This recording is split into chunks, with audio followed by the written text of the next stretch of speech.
Good afternoon. Thank you for joining us for today's webinar, A Journey of Change from Institution to Home in Long-Term Care, co-hosted by Family Councils of Ontario and CARP Ottawa. I'm Sam Peck. I'm the Executive Director of FCO, and it's my pleasure to kick things off today. The first thing that we do for our sessions is a land acknowledgement. And you may have heard a lot about land acknowledgements over the past while. It's related to one of the Truth and Reconciliation calls for action, so that we all learn more about the land that we're on. I'm coming to you from Hamilton, and the city of Hamilton is situated upon the traditional territories of the Erie, Neutral, Huron-Wendat, Haudenosaunee, and Mississaugas. It's land that it's covered by the Dish with One Spoon Wampum Belt Covenant, and that was an agreement between the Haudenosaunee and the Anishinaabeg to share and care for resources around the Great Lakes. The city of Hamilton, like communities across Ontario, is still home to many Indigenous, First Nations, and Métis people. And whether we identify as descendants of settlers, people brought here against their will, perhaps through the slave trade, or as Indigenous peoples, we can be in community with each other. And we can all, non-Indigenous people, can do more to learn about the rich history of the land and how we can better understand our roles as residents, neighbors, partners, and caretakers. Indigenous people have been on this land, living, working, caring, learning, contributing since time immemorial, and are still here together with us. So I encourage you to learn more about the land you're on.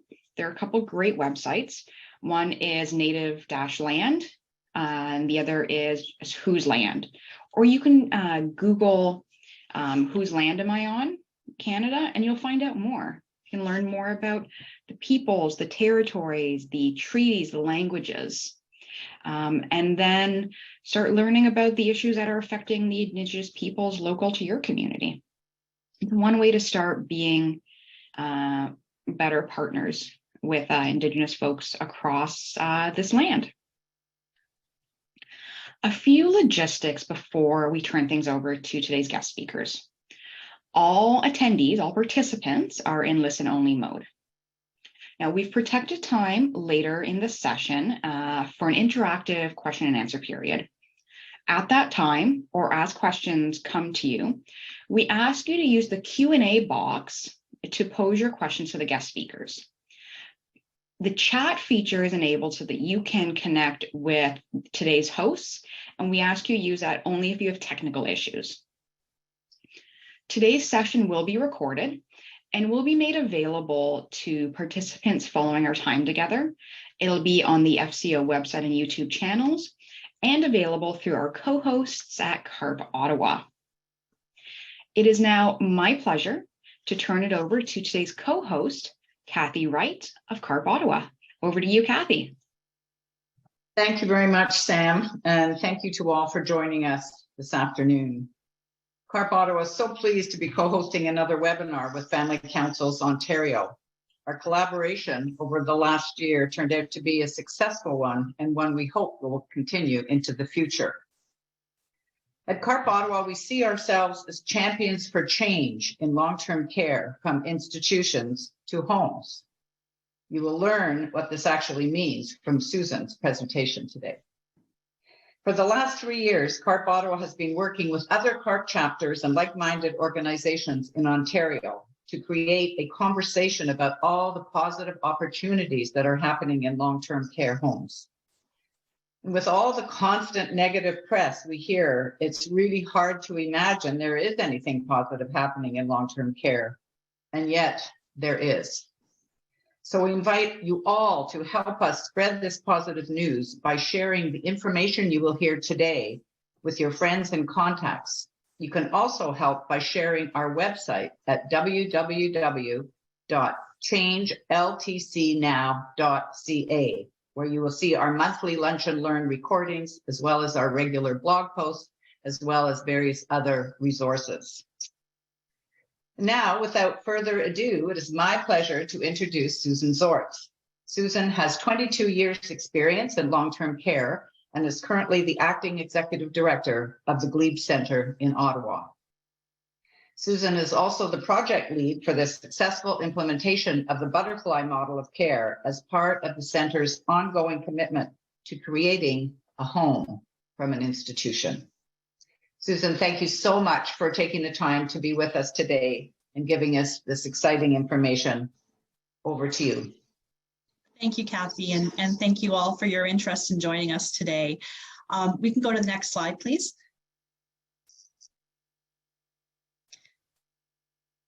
So the first slide is interesting. I thought it was important for you to see where we were, and then as we move on through the slides, where we've come. This is what our pilot home area Bankwood looked like 3 years ago.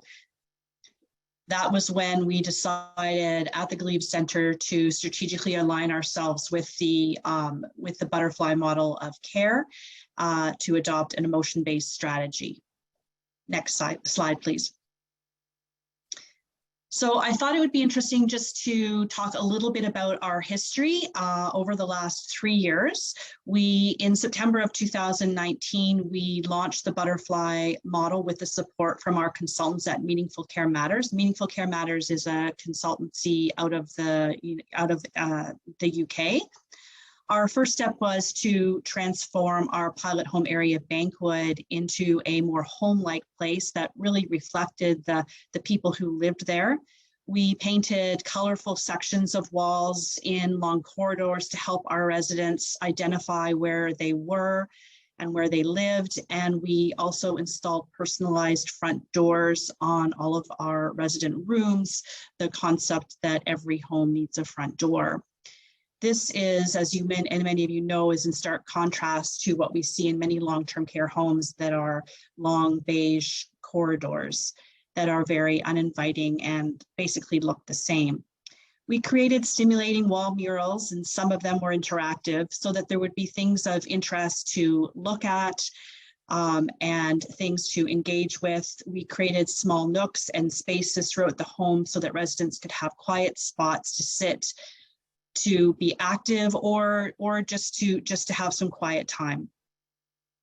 We filled the house with the stuff of life, things that people could engage with, like stuffed animals. We created a nursery, things to sort through, personalized music. We have many Alexas throughout the home, art to look at, couches to sit on and sit next to a friend. Bankwood is in the older section of the Glebe Centre, and as a result, we really did have to work with the building as it was, and that did present some challenges. However, we tried to be creative and innovative, and we were able to create sections of Bankwood that reflected the different needs of residents. We installed a kitchenette in our dining room for residents to be able to help themselves to a snack, or for families, visitors to make a cup of tea or coffee. In January of 2020, we started our education models and the training for our care team on Bankwood. And the care team involved anyone who worked on Bankwood. So PSWs to the nursing staff, to our recreation people, housekeeper, dietary aide. So anyone that worked there. We also were able to have a family member join us as well as a volunteer. The day was really a full day of training. We had one of our consultants join us to help us guide us through the education. The education was intense and really focused on changing the hearts and minds of how we traditionally cared for people in long-term care. We were able to get through 3 modules, and then we were sidelined by the global pandemic. However, in those sessions, we discussed and started to discover how we can make meaningful care, meaningful moments matter with the people who lived on Bankwood, how we can collaborate as a team, and the value and the importance of life stories. we started to introduce the idea of staff and residents seeing themselves more like friends and challenging the hierarchy between them and us. We look critically at the accepted language that is commonly used in long-term care without much reflection on its impact, such as I'm going on break, or we have 254 beds. And we really challenged ourselves to be more aware of how this sounds and the message that it sends. One of the key questions we asked is, would we use this language at home? And if the answer was no, then why would we use it on banquet? The banquet team had the opportunity to discuss ideas, but also to share concerns and fears and really explore some of our doubts about how we were going to make this day less about tasks and more about slowing things down and being more flexible in our approach. We examined the concepts of neutral care versus person-centered care, emotion-based care, and we did that by looking at the world through someone else's perspective and to reframe our approach from what can I do for you to what can I do with you. The impact of the pandemic presented many challenges to our progress, and that is why it took us 3 years over many stops and starts, dealing with outbreaks, public health, fire department, and so on and so forth. But through that, we were able to relaunch our commitment to Butterfly in September of 2021, and I am really pleased to tell you that we did achieve accreditation in November of 2022 from Meaningful Care Matters. Although this has been a long journey, we recognize that we really are just in the beginning stages. We achieved accreditation, and now our job is to sustain what we have learned and how we have grown over the last few years. But as an organization, we recognize that successful, sustainable culture change is really dependent on the understanding, support, and engagement from our care teams, from our families, and from our leadership team. Next slide, please.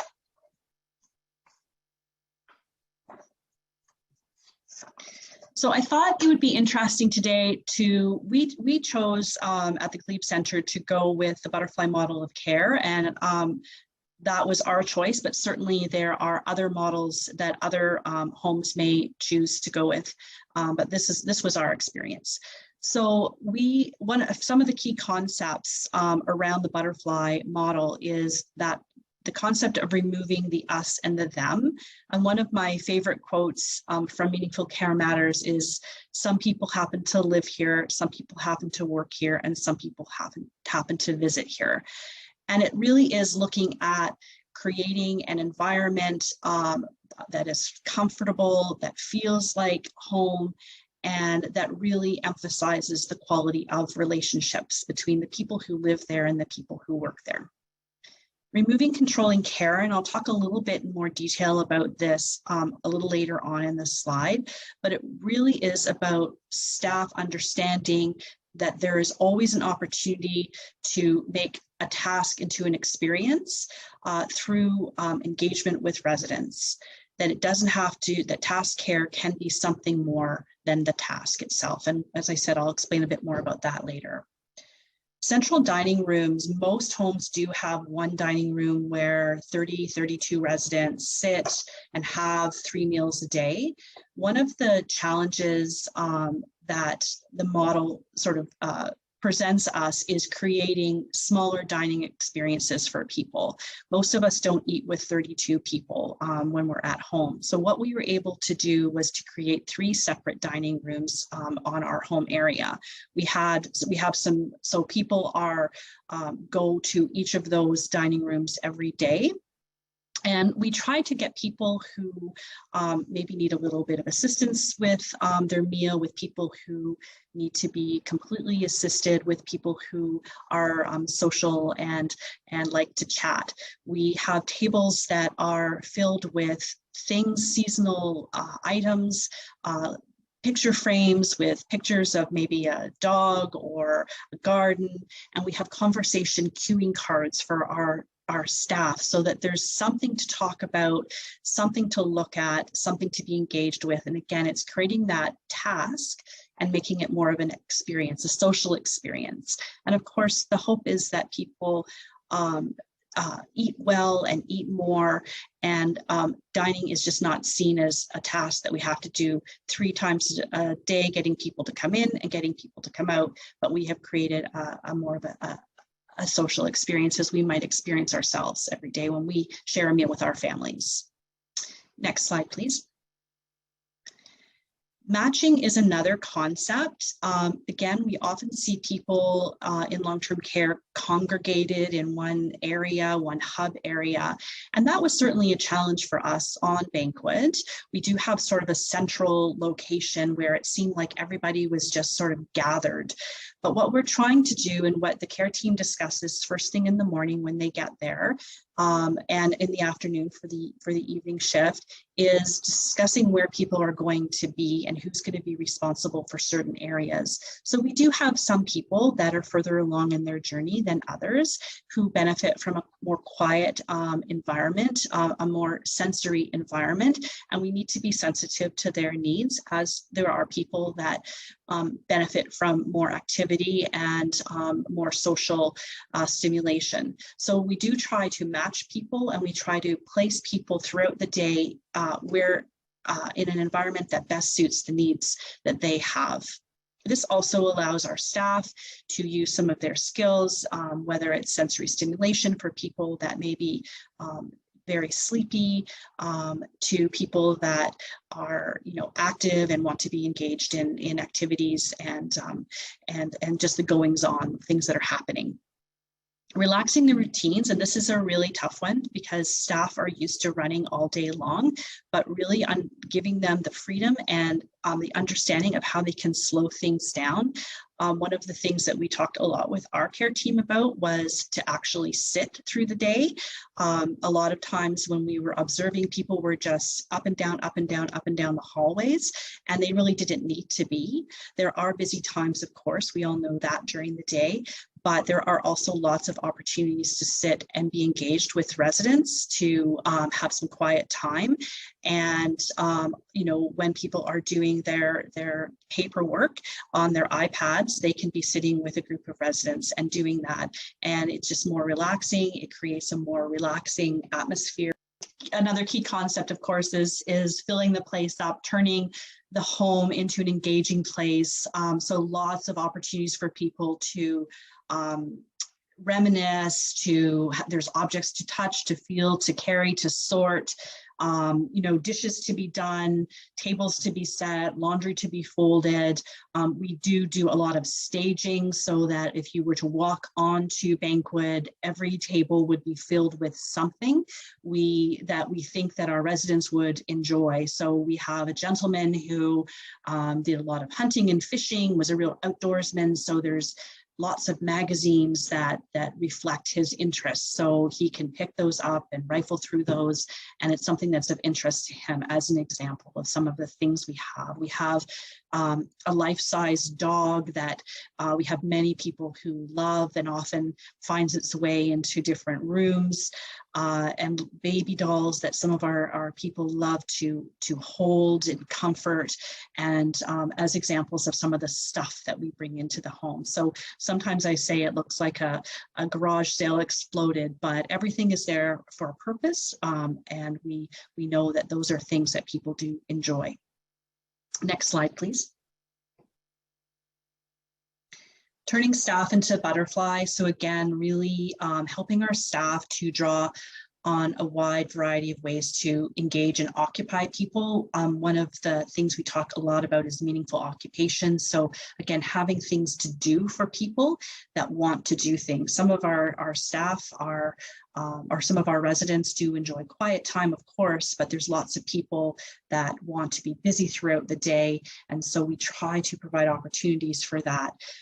Our staff wear activity aprons. So if you can picture just like a little bar apron with pockets, and in that they may have pictures of their kids, they may have a picture of their dog or their cat or their garden or whatever it is of interest to them.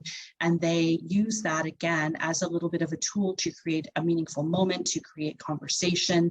If someone's in a little bit of distress, it's a way of distraction, and it's a really great tool to use. They're decorated again with colorful images. And so it's kind of a fun thing that we do. My apron has a little ball of wool in it because I love to knit and crochet. So that's something that is about me that I can share with residents when I'm chatting with them. Again, it's those meaningful moments. It doesn't have to take long, but it can be a 30-second interaction that can really make a difference in someone's day. Feelings before behaviors, we see sometimes that there are what we might call challenging behaviors or difficult behaviors, and it really is creating an understanding of what that means. We know that no behavior happens in a vacuum, that there's always something behind someone's behavior, whether it's fear or being unsure or being confused. And so we do a lot of work with our teams on understanding that, especially for people with dementia who maybe cannot express themselves verbally, like you and I might. Sometimes that does come out in big emotions.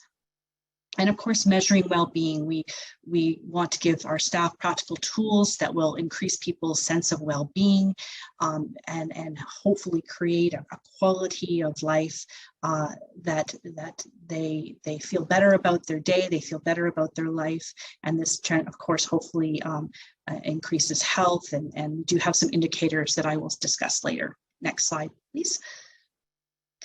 So I did mention earlier in the presentation about controlling care, and one of the big concepts that we talk a lot about is types of care. And to give you an example about when I say controlling care, here are some things. Staff decide what is best, asking people with dementia questions that can cause panics, such as, don't you remember, we just had lunch, telling people what not to do, suggesting people need to wait for something or it's not the time. If someone asks for a drink, well, it's not the time for a snack, you have to wait till 3 o'clock, or going to the bathroom. Being ignored or not responded to, staff walking by somebody in the hallway without acknowledging them, or someone asking a question and again, staff just walking by. Telling people off, don't do that, it's not nice, you shouldn't swear, you shouldn't whatever someone's doing. A task care with no acknowledgement or engagement. So someone is doing personal care, they're in the shower room, they're helping someone at lunch, and there's no acknowledgement, no engagement, they're just doing the task to get it done. So that's what we would call controlling care. Next slide, please. Neutral care, I think, is the one that you see most often in most nursing homes. And really the main experience of the resident is one of boredom, staring into space, and sleeping. The care is really task focused. Comments by staff to residents where there is not really a response that is expected or one that is responded to. Putting down a plate in the dining room without a comment or even a nonverbal comment. Silent personal care, so someone is being cared for and there's no conversation. It's just again, get the task done and get moving on to the next person. No attention to boredom. And again, when the conversation is purely about the task. We often see this in different home areas where people are just parked in front of the television for the day. They're not engaged in what they're watching. They're not interested in what they're watching. And sometimes they're really not even comprehending what they're watching. And assisting someone with their mobility needs. So again, coming up behind someone and moving a wheelchair without asking them if they need help, but just kind of, again, pushing that wheelchair, moving that walker, without asking permission or making any sort of connection with the person. Next slide, please. So where we want to go from all of that is meaningful engagement, and that's what we've been striving for. Conversation that is more than just task oriented. So again, you're helping someone, you're sitting at the dining table and you're having a conversation about the storm that's coming tomorrow. And then that leads to talking about storms of the past and snow shoveling and tobogganing and skiing, and it just kind of goes down so it's creating that you're assisting someone with dining, but you're creating a conversation. Building relationships and the understanding of the importance of life stories. Life stories is a huge concept in this model. If you were to walk onto Banquet now, there would be a whole wall that is all about our staff. Every member of our care team has a biography there so that families get to know the people who are caring for their loved ones. Residents can look at it as well. As well, we have the life stories of our residents posted so that people get to know each other. When we know our life stories, it really, really helps us care for our residents. And knowing the life stories of each other as staff helps us also build relationships and creates a sense of teamwork. Being physical, close, hugs, being comforted, these are all things, of course, during the pandemic that we weren't allowed to do, and thankfully we're back at it. We're allowed to do that, but it's so incredibly important for people to have physical contact and be comforted, not just with personal care, but what all of us need every single day in our lives. Our residents need that too. Being offered encouragement, it's more important than just carrying out a task. Being praised and valued and validated. Again, we all need that, each one of us in everyday life. And it's really important that our residents get that too. Being told that they look great today, being, complimented on an art project they're doing, just talking to them about their lives and validating their memories and so on and so forth. Being offered real choices regardless of cognitive ability is really important. So I know that every day she has orange juice for breakfast, but I'm still going to ask her if she wants orange juice, cranberry juice, or apple juice. That's really important, offering people choice. I talked a little bit about meaningful occupation. So again, it's making sure that there are things to do throughout the day, that we don't see people sitting and staring off into space, that there's things for them to look at, to be engaged with. Every day the laundry comes up from the basement. So we always have a group of ladies who gather around with the team and help fold the laundry. It's not just about folding the laundry, but it's the great conversations that happen while they're folding the laundry. And again, that task versus experience, as I just described the laundry example, dining examples, having a shower, singing. I know that our staff will, because it can be stressful for some people, they're singing songs while they're in the shower just to create a better experience for people. Next slide, please. So some of the key outcomes and improvements, and these are things that we are actively measuring now, are understanding and recognizing pain levels. We'd like to see the pain levels in our residents decrease. The use of psychotropic and sedative medications, we again want to see that decrease. We hope that through the use of this emotion-based model of care, through meaningful occupation, that people have less and less stress, less behavioral challenges, and that we can use these medications, especially around something we call PRNs, which are as needed medications. Specifically around that, we'd like to see that decrease or ideally disappear. Looking at people and reaching people's emotional reactions and distress responses, meaning less challenging and difficult behaviors. Meaningful occupation, fewer falls through independence. We'd like to see a decrease in our falls and a decrease in our falls with injury. That also means a decrease to emergency departments. A general sense that people are happy, that they're living with an increased sense of well-being. Looking at our weight outcomes, especially around the use of supplements. We'd like to get down to 0 supplements if possible, so that people are eating the meal, that the meal is not going into the garbage and they're using a supplement to substitute real food. The other key part of this model, of course, is our staff.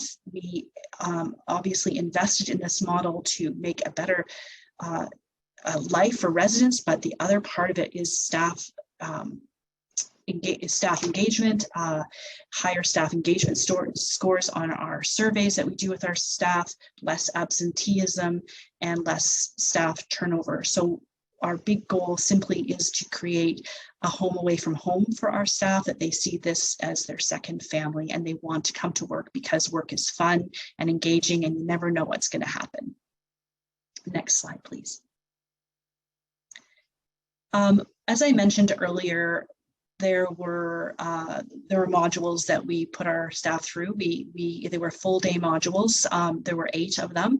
And I thought, just to give you an idea of some of the things that were discussed, I think the modules were very interesting to our care team because it was something very different that they'd never really experienced before. So some of the key messages were, what is dementia? So really looking at that closely, understanding it. Creating a butterfly household. When we started the project, we looked at how we are doing now and what are some of the key things that we can change. Understanding the concept that each one of us needs to feel free and in control of our own lives. Learning the difference between care and task, which I've talked about throughout this presentation, but also how to manage a difficult day. There are days that we have 4 PSWs on the floor because of sickness or whatever the case may be. And so how then do we manage that day? Do we revert back to our old medical model, or do we as a team say, okay, this is a day that's going to be challenging, but let's work together. Let's still make this a great day for our residents. Let's not forget everything we've learned. Let's make sure that even if we can't sit as long as we might have in a day where we have full staff, we're still not just walking by people, we're still engaging with people, we're still making this day a good day. So that's one of our key messages for staff too, because we do still experience those days. Observing the lived experience, the team had 2 opportunities to do a 1-hour observation throughout the whole entire home. So they spread out through, we have 8 different home areas at the Glebe Center. So they spread out throughout the whole home, and they just sat quietly without interacting with anyone. And every 5 minutes they recorded what they saw. They looked at controlling care, neutral care, and the positive care that we discussed earlier. And they wrote down what they saw, and they identified it as the types of care that they observed. And coming back, it wasn't to criticize what they saw, but it was to learn from it. And we did one with dining, and we did one with a just general observation of an hour, a snapshot in time on one of our on the care areas. And it was a powerful experience for them because they saw things that they were doing that they recognized in themselves. They saw things that were done really, really well and things that were not done so well. So it was a great observation. I should also mention that when we went through this as well with Meaningful Care Matters. We were audited a number of times by them, and in order to be accredited, there was a full day audit using this technique where they recorded us every 5 minutes, and we had to achieve a certain number in order to qualify for accreditation. So this is a really important thing to do, and we try to allow our team now to, even though we may not be able to do an hour, but to take 15 minutes sometimes and just sit and observe what's happening on Banquet to see where we are and what we can improve on. The mealtime experience, as I described earlier, is a huge challenge, and it's hugely important because mealtime takes up the majority of the day. We have breakfast, lunch, and dinner. So it's really important that we get that right, that we create an experience for people, we create something as home-like as possible, and that we recognize that food is more than something we just eat to nourish our bodies, but it is a huge social time that can be very meaningful. The quality of staff relationships. We looked a lot at our teams, a lot at some of the conflict within our teams. We looked at strong at staff morale, and we looked at a lot of, okay, when we do have a problem, how are we going to solve this? Discovering the importance of life stories. So things like memory boxes and 3 things about me. So that wasn't about the residents, that was about who am I. So again, in this education, we did a lot of self-discovery, a lot of looking at ourselves, what we would expect if we found ourselves in long-term care, what would we want people to know about us, what would make us angry if somebody did something to us and we were a resident. So it was a lot of self-discovery. understanding challenging behaviors, the effects of labels on people, the effects of in progress notes, writing different labels about people and how that can affect that person, how stress, overstimulation, coping strategies of residents and the effect of boredom all affect behaviors.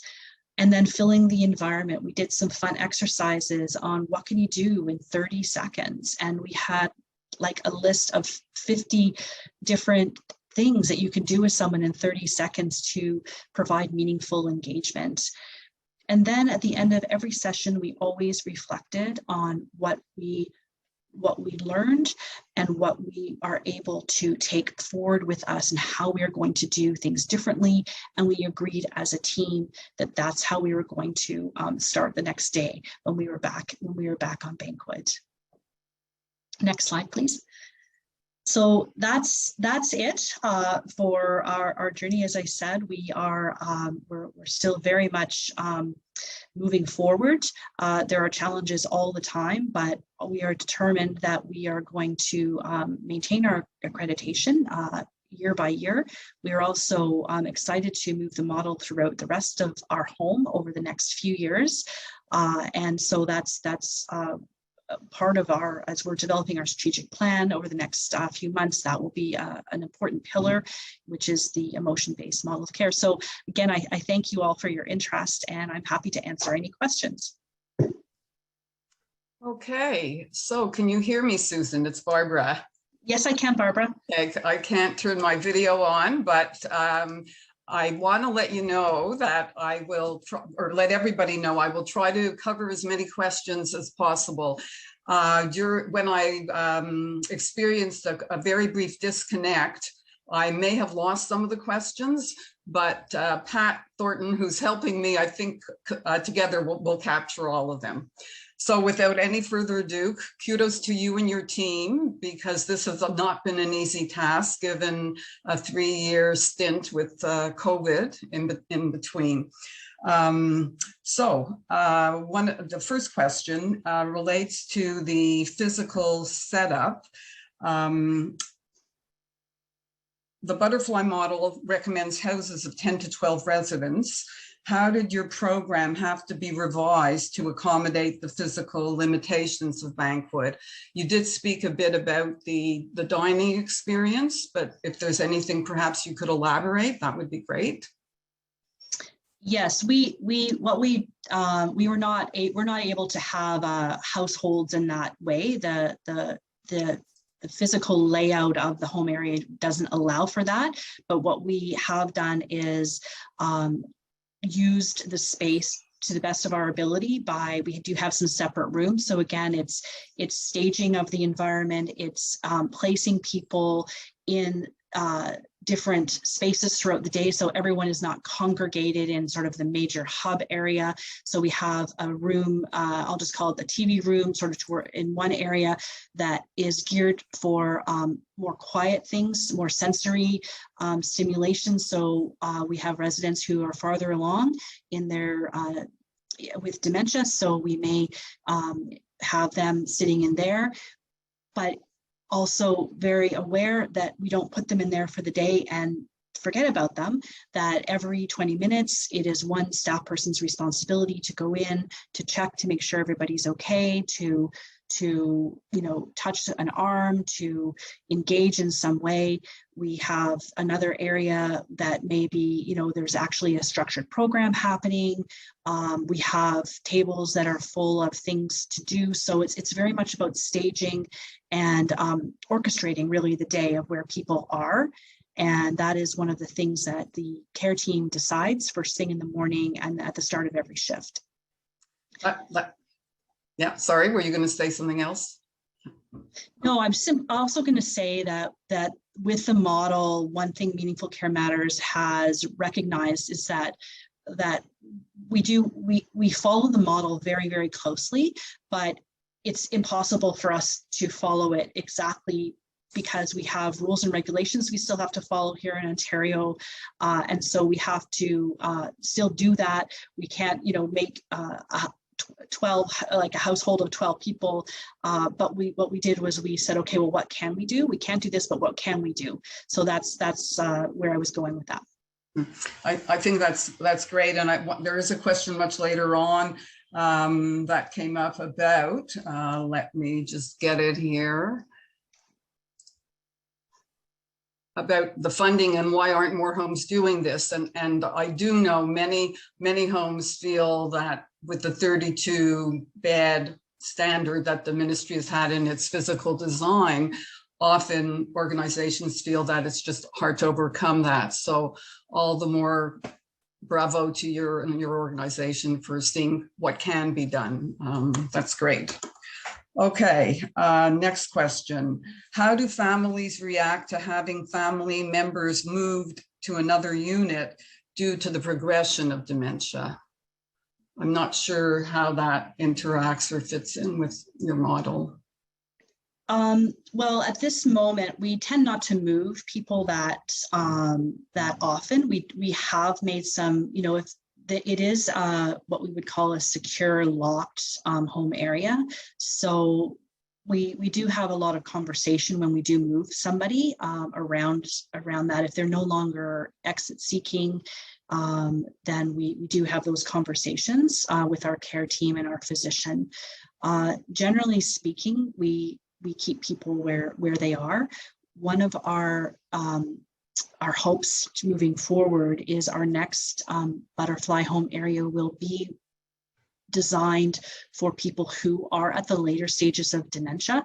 So and that also follows the model, because the model addresses people who are, you know, in mid to late stages of dementia, who are still active, and engagement is a huge part of it. But it also addresses people who are at the later stages, where they're much more quiet, where we need to be looking at much more sensory stimulation for them throughout the day.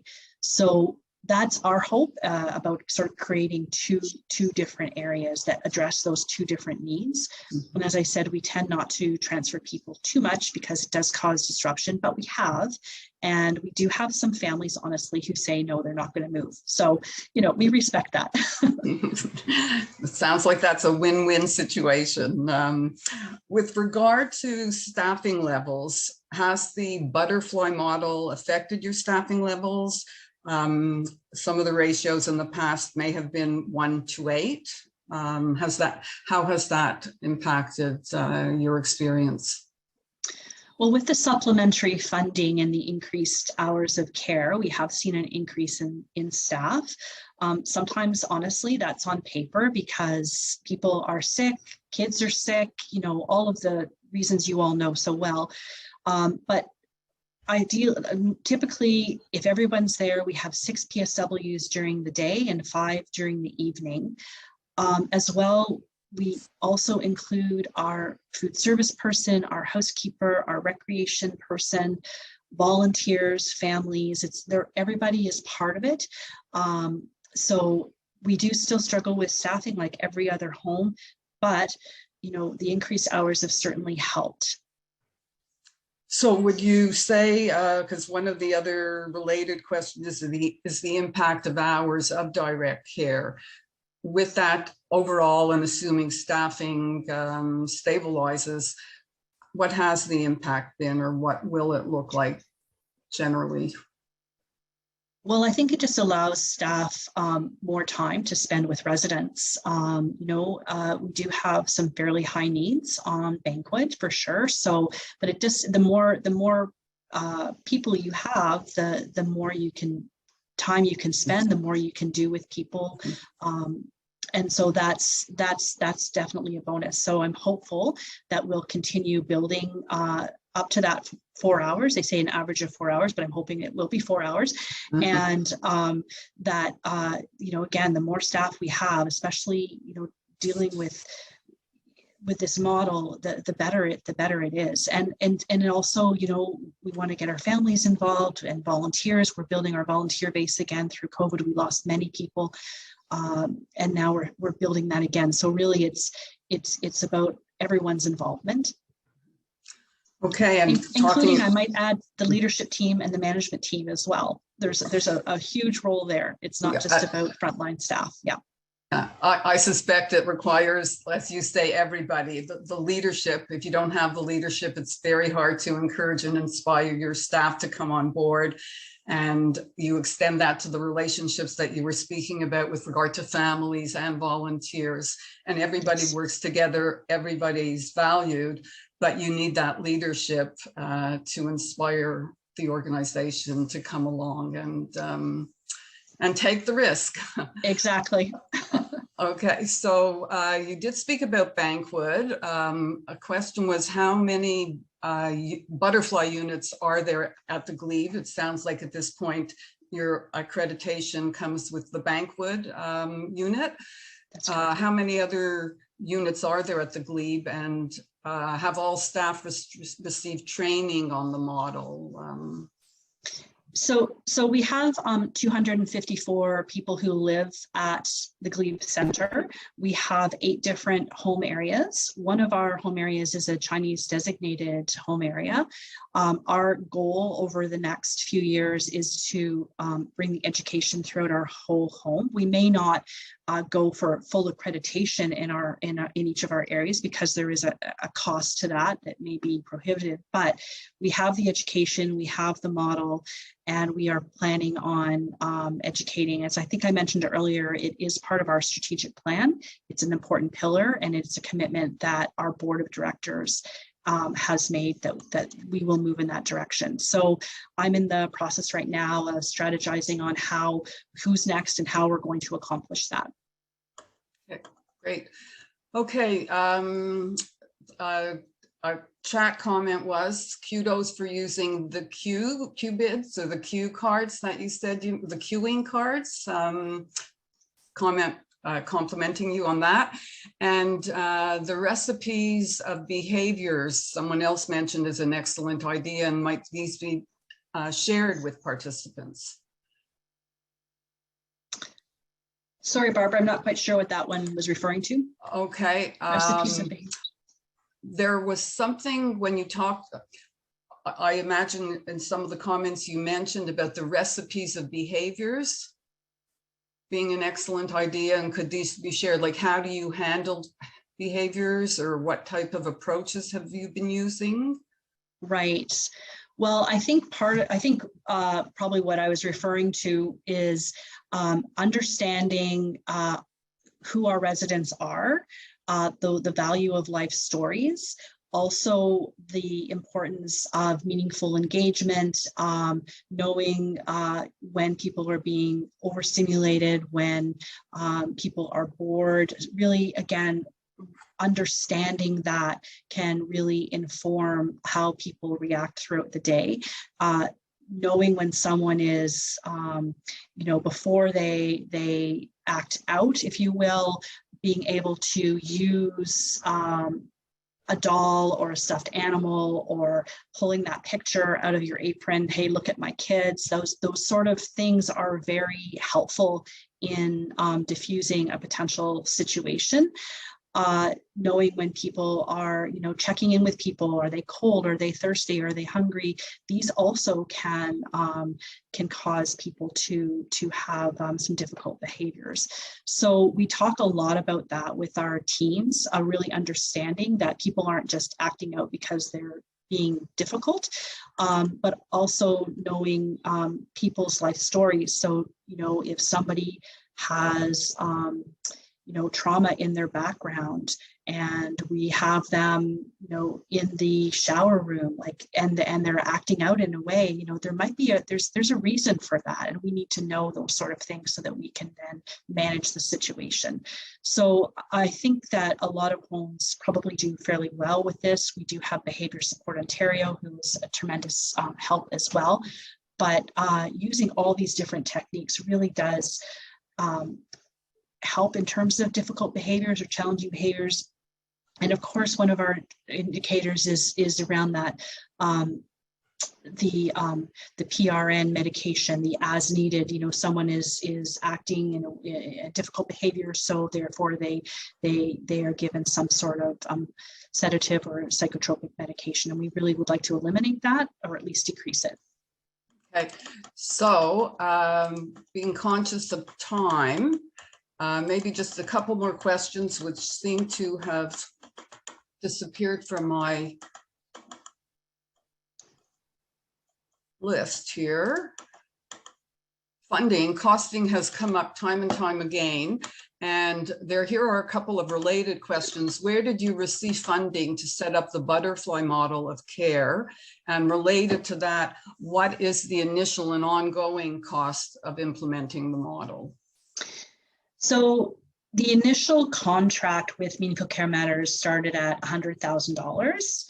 Ongoing, the biggest cost is staff replacement, because we replaced all of the staff, which in our case was about 30 people, for a full day. So you then have to have other people go and work on banquet for the day. So that's probably the biggest cost.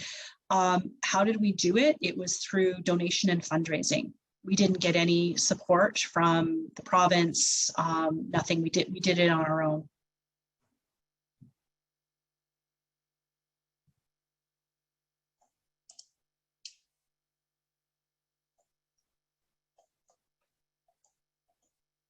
Barbara, are you there? Yeah, I apologize. I don't know. My system keeps cutting in and out. So maybe if we can just take two more quick questions before we go to a wrap up. Are there bells ringing in the halls like other long-term, what happens in other long-term care homes? And also, how do you manage to keep the stuff clean that you have up on the walls? And has that been a problem? No, in terms of the last question, we have a very good, I think because of COVID and all of this stuff, we have very good IPAC, infection control prevention measures. So we have that in place, and we replace things when things are looking a bit ragged or whatever. We just replace them with something else. Bells. Oh, so we did change actually our call bell system to something something called Tenera, and it's a watch that residents wear, and so there aren't those sort of noises in the hall. I guess probably the worst thing that can happen is if we have a fire alarm, which we do have to unfortunately test. That's probably the worst noise that happens, but we don't really have a lot of bells and whistles happening. There are chair alarms sometimes, but we're looking at a different system for that as well, not just on banquet, but throughout our whole home. Mm-hmm. Okay, and lastly, this will be an easy one probably for you to answer, given that a lot of the questions are saying, how can we get more people to be doing something like this? Are you open to having an administrator and nurse manager come and view your setup in anticipation of a new 32-bed home area being built on our current site? Yes, I am. Absolutely. We love giving tours. Okay, so I apologize. We have not been able to get through all the questions, but at this point I will turn the thank you over to Kathleen. And Kathleen, thank you for all your tech support. We've really appreciated it, as well as the support of SCO overall. Well, thank you so much. And on behalf of Family Councils Ontario, thank you so much to Susan and to CARP Ottawa for this wonderful webinar presentation focused on the butterfly model in homes. I know that it's something that previous webinars have talked about and introduced, but it's really exciting to kind of learn more about how it's implemented, what it looks like, and to really, ask those questions to see if other homes are thinking about exploring the process of implementing a butterfly approach in their homes, where they can go to see it happening in action and to learn a little bit more. So thank you so much to everybody. Thank you to CARP Ottawa. Thank you to Susan for presenting today. Thank you for being with us through the technical issues that we have. We really appreciate everything that, everyone who's part of this. So Kathleen, Could Oh, I sure. interrupt for 1 Yeah. minute? Pat just drew something to my attention, and because there are so many questions we haven't been able to reach, would Susan mind putting up her contact information perhaps on the screen? Do we have a second to do that, or? Do I just put it on my chat, or Okay. Is that, Kathleen, what would be the best? I can just say it if you want? Yeah, if you want, say it out loud. And then just a reminder, so the session is being recorded, and this session will be available through, I want to say, the Family Councils Ontario website, but also shared with CARP Ottawa. And I know that they have been posting information about past webinars on that website they spoke about earlier. So yeah, if you want to say it out loud, and then I'm sure that CARP will probably put it on the website as well if you're willing to share it. Yes, it's SZORZ at glebecenter.ca. SZORZ at glebecenter.ca.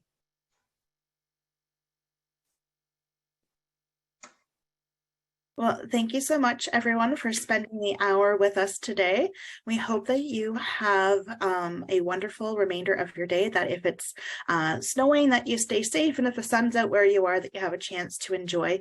Thank you so much, everyone, for joining us today. And thank you so much to CARP Ottawa and to our presenter, Susan, for such a wonderful presentation today. Have a great day, everyone.